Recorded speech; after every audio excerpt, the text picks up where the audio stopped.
बीएसपीसीएल का तैयारी करने वाले छात्रों के लिए आने वाले दिनों में एक बहुत बड़ी खुशखबरी सुनने को मिल सकता है। वित्त मंत्री सम्राट चौधरी ने स्पष्ट कर दिया है कि हम 2000 पदों पे भर्ती लेने वाले हैं। बीएसपीसीएल में कौन कौन से पदों पे भर्ती निकाली जाएगी, इसके लिए वीडियो को पूरा देखिए। तो चलिए करते हैं वीडियो की शुरुआत। नमस्कार, मैं अभिषेक राज। दोस्तों, आज हम बात करने वाले हैं Bihar state power holding company limited के बारे में, जिसको हम शॉर्ट में बीएसपीसीएल बोलते हैं। इसके तरफ से भर्ती निकाली जाएगी, क्योंकि वित्त मंत्री के तरफ से विधानसभा में जब बजट पास किया जा रहा था, उस समय उनका अभिभाषण हुआ था। उस भाषण में उन्होंने स्पष्ट किया था कि हम भर्ती लेने वाले हैं बिजली विभाग में, और सारी बातों को डिटेल्स में बताए थे।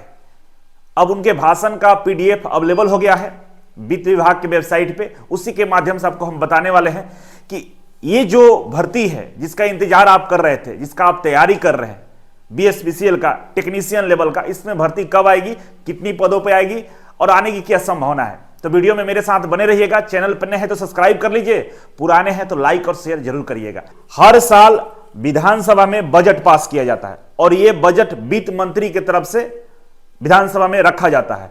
इस बार जब सरकार परिवर्तन किया गया, सरकार पलटी, तो इसमें वित्त मंत्री माननीय सम्राट चौधरी, जो कि उप मुख्यमंत्री भी हैं बिहार के, उन्होंने बजट पेश किया। यहां पर देख सकते हैं वित्त विभाग का ये लोगो है, और यहां पे सम्राट चौधरी उप मुख्यमंत्री वित्त बिहार सरकार। बजट भाषण 2024-25 का ये बजट भाषण है। और इस भाषण में क्या कहा गया है, क्योंकि जब विधानसभा में या लोकसभा में, राज्यसभा में कोई भी बात विभागीय मंत्री जी की तरफ से कहा जाता है तो वो 100% सत्य होता है, वो चुनावी जुमला नहीं होता है। तो यहां पे जो उन्होंने अपनी बात को रखा है, उसके माध्यम से आपको बताना चाहते हैं। देखिए, ये वो पूरा बजट का भाषण है, जिसमें हम स्क्रीनशॉट लेकर हम लगाए हैं। बहुत 100-200 पेज में होता है, लेकिन इसका 80 नंबर पेज पर जाइएगा तो आपको ये भाषण देखने को मिलेगा। देखिए क्या लिखा हुआ है। सबसे ऊपर है कि बिहार राज्य जल विद्युत निगम, ठीक है। इसमें बताया गया है कि भाई बहुत सारी जल विद्युत परियोजनाएं का निर्माण किया जा रहा है, ठीक है। अब रोजगार सृजन के बारे में यहां पे स्पष्ट किया गया है। क्या किया गया है कि अगले वित्तीय वर्ष का मतलब यह हुआ कि 2024-25, ठीक है ना, 25-26 नहीं।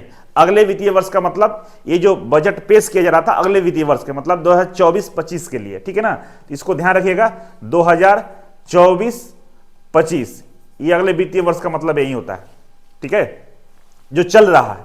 तो अगले वित्तीय वर्ष ऊर्जा विभाग अधीनस्थ Bihar state power holding company limited, मतलब ये जो बीएसपीसीएल है, ये ऊर्जा विभाग के अंतर्गत आती है, ठीक है ना। इसका जो मंत्रालय है वो ऊर्जा विभाग है, ठीक है।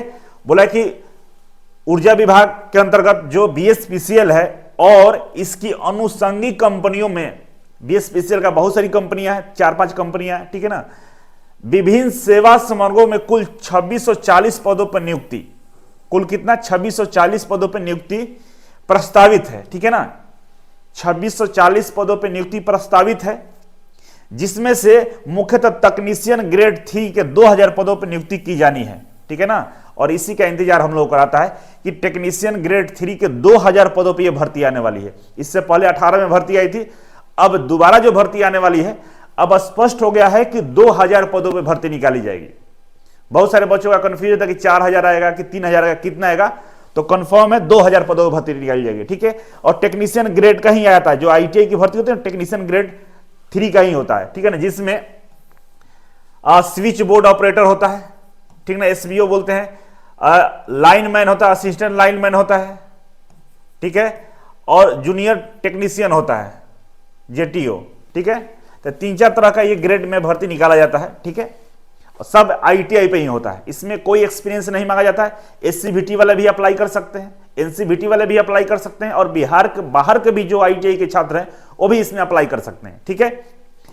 अब आगे लिखा है कि चालू वित्तीय वर्ष में अब तक विद्युत कंपनियों में विभिन्न परियोजनाओं का जिक्र क्रियान्वयन किया गया है, जिसमें कार्यान्वयन एजेंसियों के माध्यम से बड़े पैमाने पर कुशल एवं अकुशल श्रमिकों की रोजगार प्राप्त हुए हैं। देखिए, अब ये बोला है कि जो साल बीत गया, ठीक है ना, उसके बारे में बताया जा रहा है कि उस समय भी हम लोगों ने भर्ती लिया था, और वो जो भर्ती लिया गया था बिहार सरकार के बीएसपीसीएल के अंतर्गत बहुत सारे कॉन्ट्रैक्ट पर जो एजेंसियां काम कर रही है, उस एजेंसियों के माध्यम से हम लोगों ने भर्ती लिया था। वो एजेंसी अपने यहाँ बहुत श्रमिकों को रखी थी, कुशल और अकुशल दोनों, जिनमें रोजगार का भी सृजन हुआ। लेकिन वो अलग बात है। यहाँ पे जो लिखा ये नियुक्ति जो है ये परमानेंट नियुक्ति होगा और 2000 पदों पर होगा। अब समझने वाली बात यह है कि ये भर्ती कब आएगी, है ना, क्योंकि लगातार ये न्यूज देखने को मिलता है। तो यहां पे स्पष्ट किया है कि ये जो भर्ती है जो प्रस्तावित है ये अगले वित्तीय वर्ष में, ठीक है ना, लिखा है कि सृजन अगले वित्तीय वर्ष में, मतलब 2024-25 में ये भर्ती की बात कहा जा रहा है। तो इसका मतलब हुआ कि अभी ये 24-25 का स्टार्टिंग है, मार्च से स्टार्ट होता है। नया वित्तीय वर्ष कब से स्टार्ट होता है? मार्च से।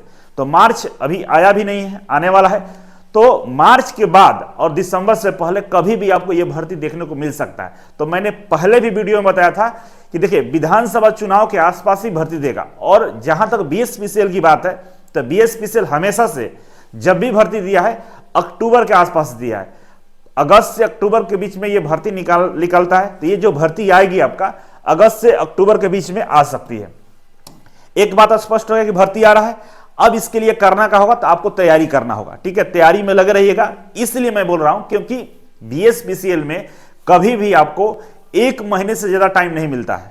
जब भी नोटिफिकेशन आएगा, नोटिफिकेशन के 1 महीने बाद एग्जाम हो जाता है। उस समय किसी तरह का कोई तैयारी नहीं कर पाएंगे अगर अभी से आप तैयारी नहीं करते हैं। तो बीएसपीसीएल में जो सिलेबस है मुख्य रूप से एक टेक्निकल होता है जो सेकेंड ईयर से प्रश्न पूछे जाते हैं। तो डायरेक्ट सेकेंड ईयर का प्रश्न आप नहीं पढ़ सकते हैं, ध्यान रखिएगा। जब तक फर्स्ट ईयर नहीं पढ़ेंगे सेकंड ईयर नहीं समझ में आएगा। तो आपको अभी से दोनों साल का प्रश्न पढ़ना होगा। सबसे ज्यादा टेक्निकल से प्रश्न आएंगे। दूसरा होता है आपका कंप्यूटर। कंप्यूटर भी अच्छा खासा प्रश्न पूछता है, तो कंप्यूटर का भी होता है और रीजनिंग आता है। ये 3 मुख्य रूप से होते हैं, बाकी जीके जीएस हिंदी इंग्लिश भी होते हैं, ठीक है। तो हम तीनों कोर्स को अलग अलग बना दिया है। एक तो है बीएसपीसीएल के लिए फुल कोर्स है, ठीक है, आप इसे ज्वाइन कर सकते हैं, 2499 का है। और इसमें डिटेल्स में first year second year computer reasoning GK ये सारा चीज पढ़ाया गया है। आप अभी से नोट्स बनाना शुरू कर दीजिए। जैसे भर्ती नोटिफिकेशन रिलीज होगा उस समय हम लोग इसमें लाइव क्लास भी दे देंगे आपको। अभी लाइव नहीं है ये, ठीक है ना, लाइव इसलिए नहीं है क्योंकि लाइव पढ़िएगा तो आपको तेजी से पढ़ाई करना है। तो लाइव कम से कम 8-9 महीना चल जाता है, इससे तैयारी नहीं हो पाएगा। आप रिकॉर्डेड से नोट्स बना लीजिए, पढ़ लीजिए। जैसे भर्ती आएगा हम लोग क्रैश कोर्स आपको फ्री में इसी में लाइव में करा देंगे। दूसरा है आपका कंप्यूटर का। बहुत सारे बच्चों का रहता है कि भाई टेक्निकल हम सर ज्वाइन किए हुए आपके यहाँ, तो आप ये कंप्यूटर वाला कोर्स ज्वाइन कर लीजिए और जरूर ज्वाइन कर लीजिए, क्योंकि कंप्यूटर बहुत कम बच्चे पढ़ते हैं। अच्छा खासा प्रश्न इससे पूछा जाता है, इसलिए कंप्यूटर ज्वाइन कर लीजिए। यहां भी रिकॉर्डेड है और जब भी भर्ती आएगा यहां भी हम लोग फिर से लाइव आपको क्लास क्रैश कोर्स कराएंगे। और टेक्निकल का भी बहुत सारे बच्चों का होता है सर हम स्पेशल बीएसपीसीएल के लिए पढ़ाई करेंगे, हमें दूसरा कोई कोर्स नहीं चाहिए। तो आप यहां पे बीएसपीसीएल का स्पेशल टेक्निकल ज्वाइन कर सकते हैं जो 1099 का है। तो इस तरह का कोर्स है। इस कोर्स को ज्वाइन करने के लिए आपको इजी वे ग्लोबल एप्लीकेशन इसको डाउनलोड कर लीजिएगा प्ले स्टोर से, और डाउनलोड करके रजिस्ट्रेशन करने के बाद आप सर्च करिएगा कोर्सेस में, तो आपको ये कोर्स दिख जाएगा। आप अपने अकॉर्डिंग ज्वाइन कर सकते हैं। बाकी अगर आप रेलवे का तैयारी कर रहे हैं तो रेलवे का कोर्स लिए हैं तो टेक्निकल का जरूरत नहीं पड़ेगा, टेक्निकल हो जाएगा। कंप्यूटर अलग से आप परचेज कर सकते हैं, ठीक है। तो चलिए आज के लिए बस इतना ही था। थैंक यू सो मच, मिलते हैं अगले वीडियो में, तब तक के लिए नमस्कार।